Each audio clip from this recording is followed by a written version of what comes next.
Hello সবাইকে, আমি অহনা। তো 30শে ডিসেম্বর যাচ্ছিলাম আমরা কলকাতা। একটা অনুষ্ঠান ছিল আমাদের।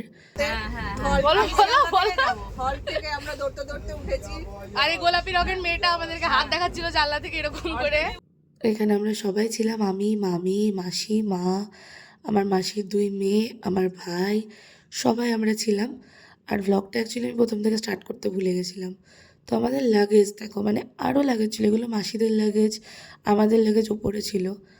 তো একটু তোমাদেরকে বাইরের দৃশ্যও দেখিয়ে দিচ্ছিলাম। আর আমরা প্রচুর খেয়েছি ট্রেনে, লিটারালি প্রচুর। কৃষ্ণনগর থেকে নিয়ে নিয়েছিলাম ডালপুরি। এরপর আমি বাড়ি থেকে করে নিয়ে গেছিলাম চিকেন চাউমিন।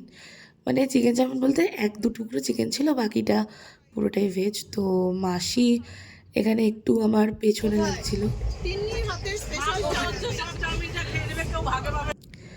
আর মা বলছে কেউ ভাগে পাবে না, কিন্তু এদিকে আমার এই মাসিও খাচ্ছে, আমার ভাইও খাচ্ছে। আমি আর আমার পাশে রিঙ্কি, আমরা দুজনে তখনও পাইনি, আর মামি পাইনি। আর এখানে আমার ছোট বোনের কাছে চলে এসেছে হাতে, আর ওর পেছনে লাগছে যে তুই খা, তোর বাইটের আমি ভিডিও নেবো। আরও বলছে আমি খাবোই না তুই যতক্ষণ না ভিডিও সরাবি। তো যাই হোক, এই বদমাশি করতে করতে আমরা চলে এসেছি শিয়ালদা। এবার সবাই নামার প্রস্তুতে। তো সবাই ব্যাগ ফ্যাগ নিয়ে নিয়েছি। যাই হোক, টাটা। তো নেমে গেছি, আরও একটা ট্রেন চেঞ্জ করে ফাইনালি বাড়ি। আর সন্ধে হয়ে এসেছিলো প্রায়। তো এরপর বাড়ি এসে খাওয়া দাওয়া করে ঘুমিয়ে গেছি, কারণ পরের দিন সকালে উঠে আবার অনুষ্ঠান আছে, সেখানে যেতে হবে। টাটা সবাইকে, বাই বাই।